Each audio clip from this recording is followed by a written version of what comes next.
Hello दोस्तों, तो आपका अपने चैनल CMC क्विज में आपका स्वागत है। तो दोस्तों, ऑनलाइन क्लास नहीं हो पा रही है, तो आज का जो हमारा प्रैक्टिस सेट 6 है, जिसके अंदर सुपर जो है 22 क्वेश्चन के साथ हम जावा स्क्रिप्ट को समझेंगे कि इसमें से जो है आपसे किस टाइप के क्वेश्चन पूछे जाते हैं। और जो यहाँ पे 22 क्वेश्चन जो है हम डिस्कस करेंगे इसके ऊपर। तो चलते हैं, आज का वीडियो शुरू करते हैं। वहीं पे दोस्तों, अगर आपको पर्सनली कुछ बात करना है तो आप इंस्टाग्राम पे फॉलो कर सकते हो और like, share, comment and subscribe कर सकते हो, आप करना चाहो तो। चलते हैं दोस्तों, आज का सेशन शुरू करते हैं और आपको बताते हैं जो कि हमारा पार्ट यहाँ पे प्रैक्टिस सेट 6 है। तो सबसे पहला क्वेश्चन तो यहाँ पे आपका बन जाता है कि who developed Java script. Java script को जो है किसने बनाया था या किसने जो है इसका विकास किया था। तो वो जो था आपका ब्रेंडन ईच था। तो यहाँ पे फर्स्ट आंसर जो है इसका राइट आंसर हो जाएगा। और सबसे पहला क्वेश्चन आपका यहीं पे जो पूछ लेता है दोस्तों ये कि डेवलपर्स कौन थे जावा स्क्रिप्ट का या HTML का। तो सबसे पहला क्वेश्चन आपका जो है इस चैप्टर से ये वाला बनता है। तो ब्रेंडन ईच जो था जिसने जावा स्क्रिप्ट को डेवलप किया था। चलते हैं नेक्स्ट क्वेश्चन की तरफ। तो नेक्स्ट क्वेश्चन आपका है कि सेकंड की which key is use to declare variable in JavaScript. तो दोस्तों, वेरिएबल का जो है बहुत बड़ा रोल होता है जावा स्क्रिप्ट के अंदर। जब भी हम स्क्रिप्टिंग लैंग्वेज लिखते हैं तो आपका जो है जावा स्क्रिप्ट में वेरिएबल को घोषित करने के लिए किस कुंजी का उपयोग किया जाता है। क्या वो कांस्टेंट है या DAC है या डिम है या वॉर है। तो कौन सा जो है वेरिएबल यूज़ किया जाता है। तो सबसे पहले दोस्तों, वेरिएबल के लिए जो है जावा स्क्रिप्ट के अंदर आपका VAR ही यूज़ किया जाता है वेरिएबल को डिक्लेयर करने के लिए। वहीं पे दोस्तों डिम जो होता है आपका ये VBA के अंदर आ जाता है। तो वेरिएबल डिक्लेयर करने के लिए जो आपका VAR यूज़ किया जाता है, यानी कि डी आंसर जो है आपका राइट आंसर हो जाएगा। नेक्स्ट क्वेश्चन आपका है थर्ड कि which bracket is use to write array in script. तो दोस्तों, जावा स्क्रिप्ट के अंदर जो है आपका एरे को राइट करने के लिए किस ब्रैकेट का उपयोग किया जाता है। तो यहाँ पे बता दूँ, एरे को जो है राइट करने के लिए, एरे को लिखने के लिए जो आपका स्क्वायर ब्रैकेट यूज़ किया जाता है। कुछ इस प्रकार का जो है ब्रैकेट आपका होता है स्क्वायर ब्रैकेट, इसका ही यूज़ किया जाता है। वहीं पे दोस्तों ऑब्जेक्ट के लिए जो आपका कर्ली ब्रैकेट यूज़ किए जाते हैं। जब भी हमें ऑब्जेक्ट लिखना होता है तो क्या ब्रैकेट यूज़ करते हैं, कर्ली ब्रैकेट, जो कि आपका इस प्रकार का होता है। इस प्रकार का आपका ब्रैकेट होता है कर्ली ब्रैकेट। तो ये दो क्वेश्चन आपके जो है यहाँ से इस प्रकार के भी बनते हैं।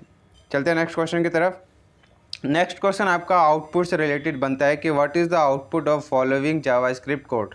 तो कुछ इस प्रकार का जो है आपको कोड दे देंगे और इसका जो है आपसे आउटपुट पूछेंगे। तो यहाँ पे दोस्तों सबसे पहले आप देख सकते हो वेरिएबल जो है आपका VAR यूज़ किया गया है डिक्लेयर करने के लिए।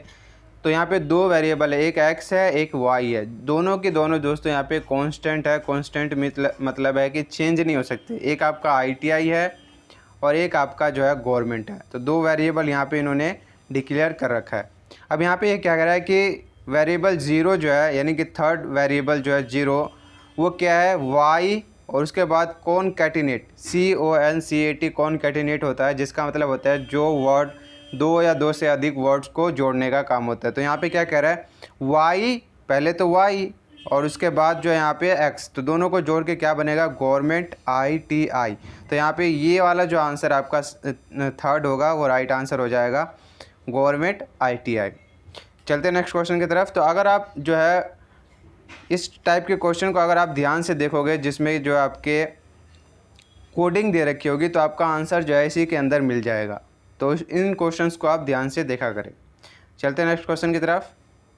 तो नेक्स्ट क्वेश्चन आपका है 5 कि what is the purpose of module operator in JavaScript. तो दोस्तों, जो आपका जावास्क्रिप्ट में मॉड्यूल ऑपरेटर का क्या उद्देश्य है, जो आपके ये वाला साइन है, तो इसका यूज़ जो है जावास्क्रिप्ट में रिमाइंडर को फाइंड करने के लिए किया जाता है। तो यहाँ पे जो C आंसर है इसका राइट आंसर हो जाएगा, रिमाइंडर को फाइंड करने के लिए।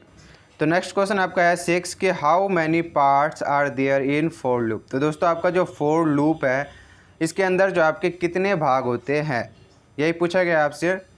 तो आपके यहाँ पे फॉर लूप के अंदर जो है 3 भाग होते हैं। कितने भाग होते हैं, 3 भाग। अभी हम आगे जो है इसके बारे में कौन कौन से भाग होते हैं उसको भी बताएंगे।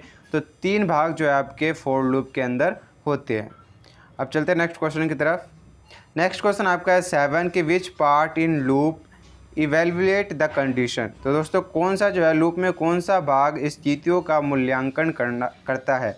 तो यहाँ पे कौन सा ऐसा भाग है, कौन सा ऐसा कंडीशन है जो आपका स्थितियों का मूल्यांकन करता है, तो वो आपका जो है कंडीशन पार्ट्स ही होते हैं। तो ये आंसर जो है इसका राइट आंसर हो जाएगा कंडीशन पार्ट। अब आपको हम बताते हैं यहाँ पे कि कितने जो है इसके लूप्स के पार्ट होते। तो 3 टाइप जो है यहाँ पे लूप्स के पार्ट होते हैं। पहला जो है यहाँ पे इनिशियलाइजेशन पार्ट, फिर आपका कंडीशन पार्ट और फिर आपका इंक्रीजमेंट एंड डिक्रीजमेंट पार्ट। तो 3 पार्ट आपके होते हैं लूप के अंदर, और कंडीशन पार्ट जो है आपका डिक्लेयर करता है आपके मूल्यांकों का। तो यहाँ पे 3 पार्ट आपको ध्यान में रखने हैं। तो नेक्स्ट क्वेश्चन आपका है 8 कि which is a valid JS code to sort element of an array ट्रैकल। तो दोस्तों यहाँ पे एरे ट्रैकल के एलिमेंट को सॉर्ट करने के लिए किस वैध JS कोड का जो है उपयोग किया जाता है या कौन सा जो है यूज़ किया जाता है। तो यहाँ पे आप आंसर में देख सकते हो कि ट्रेड ट्रेड ट्रेड। तो यहाँ पे ट्रेड के जगह जो है आपसे कुछ भी वर्ड रख सकते हैं। तो आपको ट्रेड को लेकर जो है यहाँ पे कोई दिक्कत नहीं होनी चाहिए। यहाँ पे आपको जो है याद रखना है कि जो भी वर्ड होगा उसके बाद डॉट सॉर्ट करके जो है आपका सॉर्टिंग किया जाता है। तो ये आप सेकंड आंसर में देख सकते हो, ट्रेड डॉट सॉर्ट और उसके बाद जो है ओपन ब्रैकेट क्लोज ब्रैकेट और यहाँ पे सेमीकोलन। तो यहाँ पे बी आंसर जो है इसका राइट आंसर होगा। आपको जो है ट्रेड को लेके जो है यहाँ पे कोई दिक्कत नहीं होनी चाहिए, बस आपको जो है ये वाला फॉर्मेट याद रखना है। तो बी आंसर जो है इसका राइट आंसर हो जाएगा। चलते हैं नेक्स्ट क्वेश्चन की तरफ। नेक्स्ट क्वेश्चन आपका है 9 कि what is the full form of BOM। तो BOM का जो है पूर्ण रूप क्या है, ये भी आपका जावास्क्रिप्ट के अंदर आता है। तो ब्राउज़र ऑब्जेक्ट मॉडल जो है इसका फुल फॉर्म होता है। तो बी आंसर जो है इसके लिए राइट आंसर होगा। वहीं पे आपके जो है 2 फुल फॉर्म और आ जाते हैं इसके अंदर, एक TOC और एक W3C। तो TOC होता है आपका टैक्स ऑफ कंटेंट और आपका W3C होता है वर्ल्ड वाइड वेब कंसोर्टियम। तो इसका भी जो है आपको फुल फॉर्म याद होना चाहिए, इन दोनों का भी। चलते हैं नेक्स्ट क्वेश्चन की तरफ। नेक्स्ट क्वेश्चन आपका है 10 के how many types of error are there in JavaScript programming. तो आपको जो यहाँ पे ये बताना है कि कितने प्रकार के जो है एरर आपके जावास्क्रिप्ट के अंदर होते हैं। तो यहाँ पे मैं बता दूँ कि 3 टाइप के जो है आपके एरर होते हैं जावास्क्रिप्ट के अंदर। पहला एरर जो यहाँ पे सिंटैक्स एरर, सेकंड जो आपका रन टाइम एरर और थर्ड जो आपका लॉजिकल एरर। तो तीन टाइप के जो है आपके एरर होते हैं जावास्क्रिप्ट के अंदर। चलते हैं नेक्स्ट क्वेश्चन की तरफ। नेक्स्ट क्वेश्चन आपका 11 क्या which is the parameter name separator in JavaScript. तो जावास्क्रिप्ट में जो है सेपरेटर का काम कौन करता है, तो आपका जो है कोमा, यानी कि कोमा जो है आपका सेपरेटर का काम करता है। तो यहाँ पे फर्स्ट आंसर जो है राइट आंसर हो जाएगा।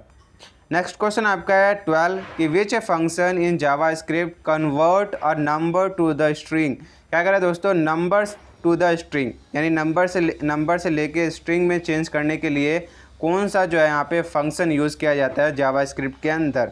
तो वो आपका है टू स्ट्रिंग। तो डी आंसर जो है इसका राइट आंसर होगा। टू स्ट्रिंग का जो है यूज़ किया जाता है जावास्क्रिप्ट के अंदर नंबर्स को स्ट्रिंग में कन्वर्ट करने के लिए। स्ट्रिंग जो दोस्तों एक टाइप का आपका जो है वर्ड समझ लो या एक सेंटेंस समझ लो।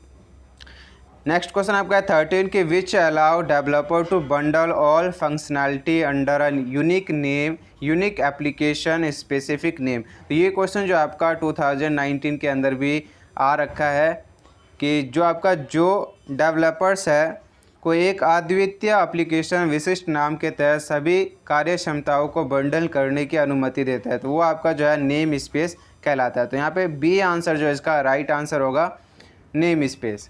नेक्स्ट क्वेश्चन आपका है 14 कि what is the main purpose of JavaScript. तो जावास्क्रिप्ट का जो है मुख्य उद्देश्य क्या है। तो ये जो आपका एक क्लाइंट साइड वैलिडेशन है, यानी कि फर्स्ट आंसर जो है इसका राइट आंसर हो जाएगा। अब क्लाइंट साइड वैलिडेशन क्या होता है कि जो आपके यूज़र्स है वो जो चाहे वो कर सकते हैं, इसके अंदर सारी के सारी कंट्रोल जो है उनके ऊपर ही होता है। तो नेक्स्ट क्वेश्चन आपका है 15 कि which one is a responsible of running JavaScript code. तो क्या कहता है दोस्तों यहाँ पे जावास्क्रिप्ट कोड को चलाने के लिए कौन जिम्मेदार होता है। तो जब भी हमारा जो है प्रोग्रामिंग कंप्लीट हो जाता है तो उसके बाद हम क्या कहते हैं, उसको रन करते हैं। और किस पे रन करते हैं, ब्राउज़र्स के ऊपर। जैसे कि हम उसको जो है क्रोम पे या फिर आपका जो है कंप्यूटर के अंदर जो भी ब्राउज़र्स होते हैं उसके ऊपर जो है उसको रन करते हैं। तो फर्स्ट आंसर जो है इसका राइट आंसर हो जाएगा ब्राउज़र। नेक्स्ट क्वेश्चन आपका है 16 कि which sign an alignment operator in JavaScript. तो दोस्तों अलाइनमेंट ऑपरेटर के लिए जो है इनमें कौन सा साइन है, कौन सा जावास्क्रिप्ट में अलाइनमेंट ऑपरेटर का हस्ताक्षर करता है, तो ये आपका जो इक्वल्स टू का साइन है वो आपका असाइनमेंट ऑपरेटर के लिए आता है। तो फर्स्ट आंसर जो इसका राइट आंसर हो जाएगा इक्वल्स टू। नेक्स्ट क्वेश्चन आपका यहाँ पे 17 कि which variable declare outside a function in JavaScript. तो जावास्क्रिप्ट में जो है किस फंक्शन के बाहरी कौन सा संचार घोषित करता है। तो यहाँ पे आउटसाइड फंक्शन जो है कौन सा कहलाता है, क्या फंक्शन, वेरिएबल, ग्लोबल, लोकल या ऑब्जेक्ट। तो यहाँ पे जो ग्लोबल वेरिएबल है इसको हम आउटसाइड जो है फंक्शन भी कहते हैं, डिक्लेयर कर सकते हैं वेरिएबल को। तो यहाँ पे बी आंसर जो है इसका राइट आंसर हो जाएगा वेरिएबल जो आउटसाइड फंक्शन है। नेक्स्ट क्वेश्चन आपका 18 है कि which variable are deleted in JavaScript when the page is closed. क्या कह रहे हैं दोस्तों, जब हम पेज को बंद होने पर जावास्क्रिप्ट में कौन सा वेरिएबल डिलीट हो जाता है। जब भी आपका जो है जावास्क्रिप्ट का पेज बंद हो जाता है तो कौन सा वेरिएबल डिलीट हो जाता है, तो वो आपका ग्लोबल वेरिएबल ही है जो आपका पेज बंद होने पर डिलीट हो जाता है। तो बी आंसर जो है इसका राइट आंसर हो जाएगा। नेक्स्ट क्वेश्चन आपका 20 कि which method remove the last element from the array. अब क्या कह रहा है दोस्तों, ये क्वेश्चन भी आपका इम्पोर्टेंट है, आपका ये क्वेश्चन भी जो है इम्पोर्टेंट है कि क्या कह रहा है कि which variable remove last element from the array, यानी कि कोई आपका वर्ड है उसके जो है, तो जैसे कि आपका यहाँ पे राम कुमार है, अब हम चाहते हैं कि राम कुमार का जो है कुमार हट जाए, तो उसके लिए कौन सा जो है यहाँ पे मेथड यूज़ करते हैं, तो यही पूछा गया आपका। तो पॉप जो है यहाँ पे पॉप मेथड यूज़ करते हैं आपका लास्ट एलिमेंट को, यानी कि कुमार को हटाने के लिए। अगर यहाँ पे कोई और वर्ड है उनको हम हटाना चाहते हैं तो उसके लिए क्या यूज़ करते हैं, पॉप। वैसे ही इन सभी का यूज़ है, मैं आपको एक एक करके सारे के यूज़ बता देता हूँ, ये आपको पता होने चाहिए, तो एक बार आप यूज़ देख लो इनके। तो यहाँ पे जो है पॉप का यूज़ किया जाता है आपका रिमूव द लास्ट एलिमेंट, यानी लास्ट एलिमेंट को जो है रिमूव करने के लिए पॉप का यूज़ किया जाता है। वहीं पे पुश का जो है ऐड इन लास्ट, तो यहाँ जो पुश है आपका, पुश का यूज़ किस लिए किया जाता है, लास्ट में ऐड करने के लिए। अगर हमें राम है उसके अंदर हमें कुमार को ऐड करना है तो पुश का यूज़ करते हैं। वहीं पे हम शिफ्ट का जो है यूज़ करते हैं, शिफ्ट का यूज़ करते हैं रिमूव फर्स्ट, यानी फर्स्ट अगर जैसे कि राम कुमार था, अब हम सिर्फ कुमार को रखते हैं, राम को हटाना चाहते हैं तो शिफ्ट का यूज़ करते हैं। वहीं पर अनशिफ्ट का यूज़ करते हैं कि हम बिगिनिंग में यानी कि स्टार्टिंग में जो है हम कोई वर्ड जोड़ना चाहते हैं किसी के नेम में, तो हम जो है अनशिफ्ट का यूज़ करते हैं। वहीं पे एक बच जाता है आपका जॉइन, तो जॉइन का जो है यूज़ करते हैं हम किस लिए, जॉइन का यूज़ करते हैं हम सभी जो वर्ड है उन सबको स्ट्रिंग को जो है ऐड करने के लिए। तो ये आपके जो है इनके काम हो गए, आपको जो है इनके काम याद रखने हैं, इनमें से क्वेश्चन जो है आपसे पूछा जा सकता है। तो जैसे कि दोस्तों यहाँ पे आपसे पॉप का पूछा गया है, आगे जो आपसे शिफ्ट या पुश या अनशिफ्ट या जॉइन का जो है पूछ सकते हैं। नेक्स्ट क्वेश्चन आपका यहाँ पे आउटपुट से रिलेटेड आ गया कि what is the output if the JavaScript code is executed. तो यहाँ पे दोस्तों आपका जो है एक कोड दे रखा है इस प्रकार का जावास्क्रिप्ट का, और जब ये एग्जीक्यूट होगा तो क्या जो है आउटपुट आएगा, यही पूछा गया है। तो यहाँ पे आपका देख सकते हो 1 2 3 जो है आपका वेरिएबल दे रखा है, उसके बाद वाई वेरिएबल है, न्यू नंबर 1 2 3 4, उसके बाद आपका जो है एक फंक्शन लगा रखा है, और फिर अलर्ट में यस और जो है आपका अलर्ट में नो। तो दोस्तों ये फंक्शन जो रन होगा तो आपका सबसे पहले जो है यस ही शो करेगा, तो आपका जो डी आंसर है इसका राइट आंसर हो जाएगा यस। चलते नेक्स्ट क्वेश्चन की तरफ, और लास्ट क्वेश्चन आपका है यहाँ पे कि what is the output of following JS यानी जावास्क्रिप्ट कोड। तो यहाँ पे आप देख सकते हो दोस्तों आपका जावास्क्रिप्ट कोड दे रखा है, इसका जो आपको आउटपुट बताना है। तो ध्यान से देखोगे तो दोस्तों यहाँ पे आपको इसका आंसर मिलेगा कि वेरिएबल जो है यहाँ पे दो है, एक है नेम वेरिएबल और एक आपका है एक्स वेरिएबल। तो यहाँ पे दो वेरिएबल दे रखे हैं। सबसे पहला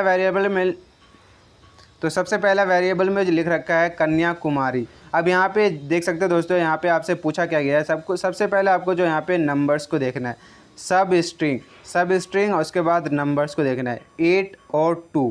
तो यानी कि 8 जो आपके 8 है, यहाँ पे 8 वर्ड से शुरू और यहाँ पे लास्ट के हमें 2 चाहिए। तो यहाँ पे गिनते हैं कि के 1 2 3 4 5 और स्पेस भी काउंट होता है, तो 5 के बाद 6 7 8, तो यू तक जो है आपका 8 आ जाता है। उसके बाद हमें 2 चाहिए, तो यहाँ पे एम और ए आ जाता है 2 वर्ड। तो आपका जो बी आंसर है, बी इसका राइट आंसर हो जाएगा। अगर इसी प्रकार आप देखोगे, अगर मिड लिखा रहता है तो मिड से आपको छाँटने होंगे।